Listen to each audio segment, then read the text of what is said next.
How many of you been watching that damn story about these damn pilots freaking out? First we got a stewardess freaking out, saying she's not responsible for the pilot and a safe landing or something. And then a co-pilot starts babbling incoherently.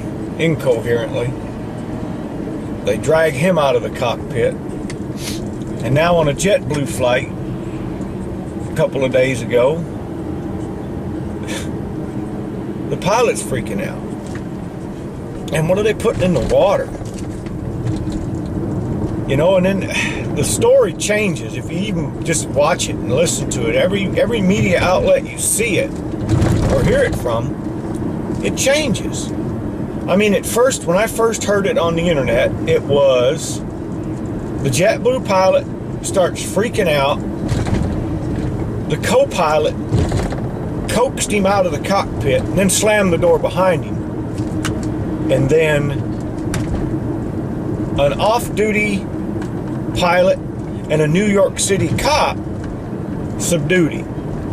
That was the story. Now it is he left the cockpit on his own and they wouldn't let him back in the cockpit, and now it's just an off-duty pilot and a couple of passengers subdued him.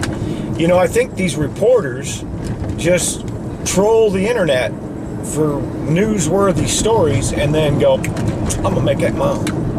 That's called plagiarism for one thing, but they do it. I mean, and they just twist it and put their own spin on it.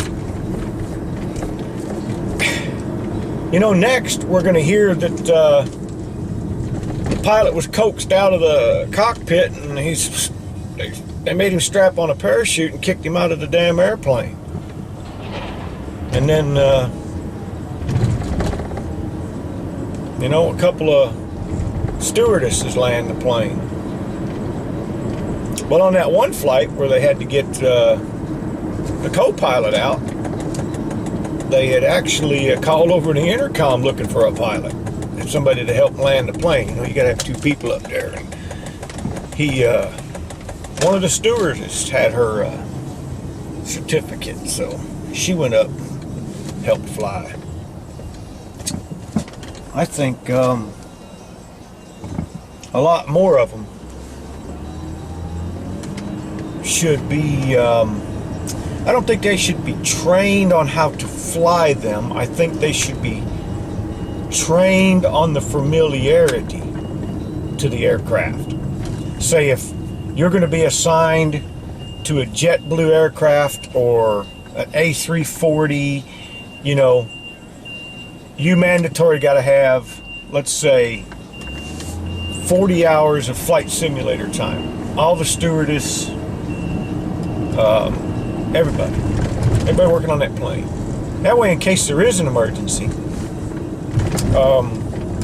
you may not be able to land a plane by yourself, but you'll be able to sit in a seat and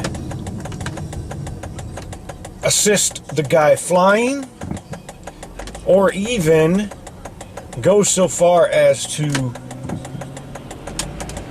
do what they call a assisted landing, where they you know, they talk you through it on the radio. You know, you got ILSs nowadays that the ILS will get the airplane to the runway, and then it's just up to the person at the controls to get it on the ground and stopped, you know, which probably sounds harder than it really is, but that's my take on that anyways. I'm at the doctor again today. This is Wednesday, the 28th, I believe. I believe it is the 28th. Is it? It's the 28th. I go see the neck doctor today. My bump has gotten a lot smaller. Looks like I've run into the Taliban. I will, and today I think he's going to give me the clearance for my knee surgery. Damn, 8-inch tall speed bump right there. And then if you'll give me the clearance for my knee surgery, I will, come on.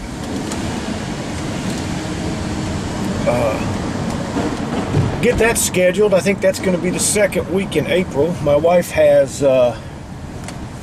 vacation time for that week.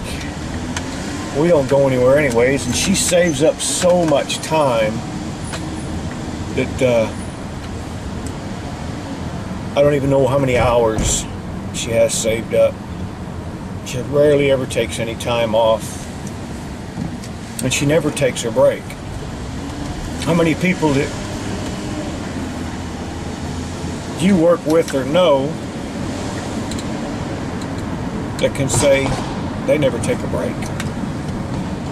She takes her lunches sometimes. Never takes a break. Trying to get around this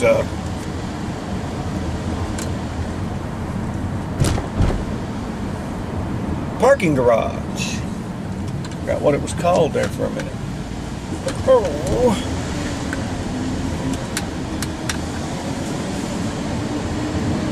The neck is actually in pretty good shape. It's a little stiff.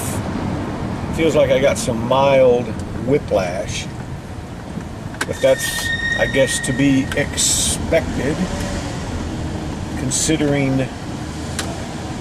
what I've just recently had done. Look at here, even got some good parking.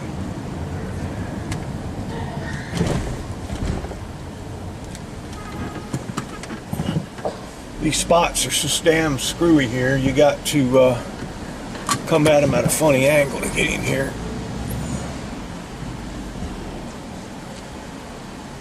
Well, that's it. We're here. Well, surgery is the 10th of April. Second week of April.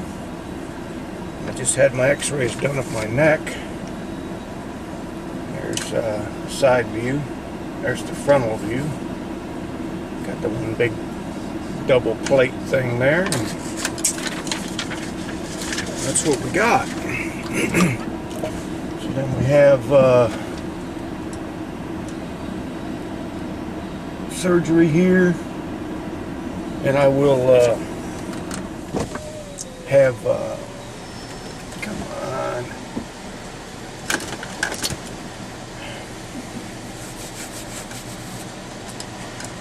We'll have surgery here, and then they keep you for like 3 days to do physical therapy,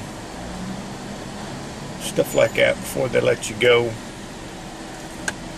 And then